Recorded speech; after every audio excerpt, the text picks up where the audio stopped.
కాలుష్య రక్కసు నుంచి గ్రామాన్ని కాపాడుకుందాం అంటూ గ్రామంలో ర్యాలీ సమావేశం నిర్వహించిన గ్రామస్తులు న్యాయం కోసం సుప్రీంకోర్టును ఆశ్రయిస్తాం. సంగారెడ్డి జిల్లా జిన్నాపురం మండలం కాజీపల్లి గ్రామ పరిధిలో ఉన్నటువంటి కాలుష్య పరిశ్రమలతో గ్రామం తీవ్ర ఇబ్బందులు పడుతోందంటూ ఎదుర్కొంటోంది అని కంపెనీల నుండి వస్తున్న కాలుష్య జలాలను గ్రామస్తులు పరిశీలించారు. గ్రామస్తుడు రమాకాంత్ ఆధ్వర్యంలో గ్రామంలో ర్యాలీ నిర్వహించి సమావేశాన్ని ఏర్పాటు చేశారు. ఈ సందర్భంగా గ్రామస్తులు మాట్లాడుతూ కాలుష్య పరిశ్రమలతో వాయు కాలుష్యం, జల కాలుష్యం పెరిగింది అని ఆవేదన వ్యక్తం చేశారు. కాలుష్య కంపెనీలపై కఠినమైన చర్యలు తీసుకోవాలని గ్రామస్తులు ఆవేదన వ్యక్తం చేశారు. న్యాయం జరగకపోతే సుప్రీంకోర్టును ఆశ్రయిస్తామని తెలిపారు. ఒకప్పుడు గ్రామంలో పచ్చని పంట పొలాలతో కళకళలాడుతూ ఉండేది మా గ్రామం. నేడు కాలుష్య రక్కసి బారిన పడిందని, ఇకనైనా అధికారులు, ప్రజాప్రతినిధులు స్పందించి గ్రామానికి న్యాయం జరిగేలా చూడాలని కోరారు. ఈ కార్యక్రమంలో రైతులు, గ్రామస్తులు, నాయకులు తదితరులు పాల్గొన్నారు.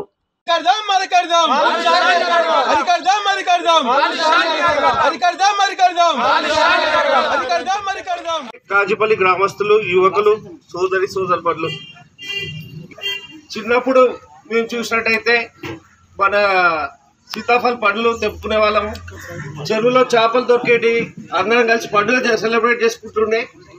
కానీ ఏది చూసినా ఇప్పుడు కెమికల్తో మనం చాలా నష్టపోతున్నాం.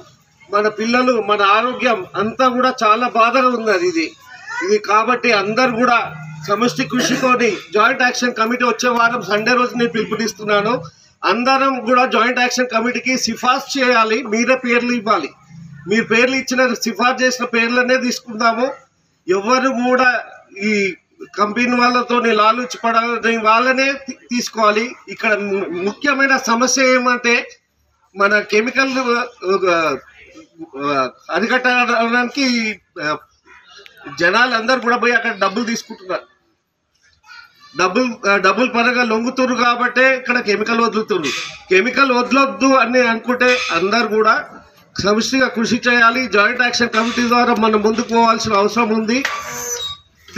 దీని నా దృష్టికి ఒక 3-4 నెలల నుంచి ఈ సమస్య అనేది బాగా రోజు వస్తుంది. అయితే దీన్ని నేను ఒక 3 months 4 months బ్యాక్ నేను సుప్రీంకోర్టు అడ్వకేట్ని కలిసినాను. అయితే నాకు ఇప్పుడు పెద్ద మనుషులు చెప్పినట్టు అవే మాటలు మళ్ళీ నేను చెప్పదలుచుకోలేదు. అంటే నా కార్యాచరణ ఏంటిది అనేది నేను ముందుకు మీ ముంగట పెడుతున్నా. ఇది ఏ లీడర్తోనే కానీ ఏ ధర్నాతోనే అయ్యే పని కాదు. ఇది సమస్య అనేది మనం తెలుసుకోవాల్సింది చట్టపరంగానే తెలుసుకోవాలి. అయితే దీనికి చట్టపరంగా మనం ముందుకు పోవాలి అని అనుకుంటే మనం కలెక్టరేట్కి ఫస్ట్ మన జిల్లా కలెక్టర్ కాబట్టి అధికారికి మనం సంబంధిత అధికారులకి రిప్రజెంటేషన్ ఇవ్వాలి. ఆ పొల్యూషన్ కంట్రోల్ బోర్డ్కి రిప్రజెంటేషన్ ఇవ్వాలి. అవి ఇచ్చినాక మనం ఆ రిప్రజెంటేషన్ తీసుకొని నేను మా అందరి సహకారం కోరుతున్నా. సుప్రీంకోర్టులో పబ్లిక్ ఇంట్రెస్ట్ లిటిగేషన్ చేస్తున్నా. నేను ఏడ కూడా తగ్గే అవసరమే లేదు. నాకు డబ్బులు అవసరం లేదు, ఏది అవసరం లేదు.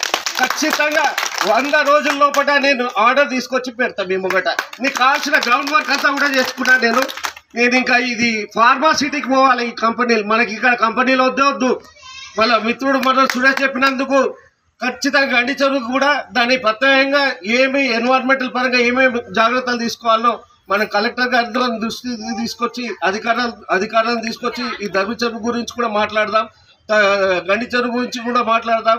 ఈ చెరువులు, కుంటలు, కాలువలు ఖరాబ్ కాకుండా చూసుకునే బాధ్యత మన అందరి మీద ఉన్నది. లేదు అంటే మనకందరికీ ప్రాబ్లం వస్తుంది. మన పిల్లలు, మన ఆరోగ్యం అందరికీ ప్రాబ్లమే ఉంటుంది ఇది. కాబట్టి ఇది గవర్నమెంట్ అనేది ఇక్కడ ఫార్మాసిటీ అనేది 1300 ఎకరాల ఫార్మాసిటీ ఉన్నది.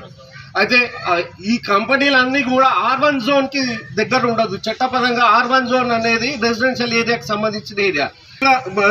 ఏవైతే ఉన్నాయో R1 జోన్కి దగ్గరలో ఏ కంపెనీ కూడా ఉండడానికి లేదు. ఇది సుప్రీంకోర్టు రూల్స్లోనే ఉన్నది.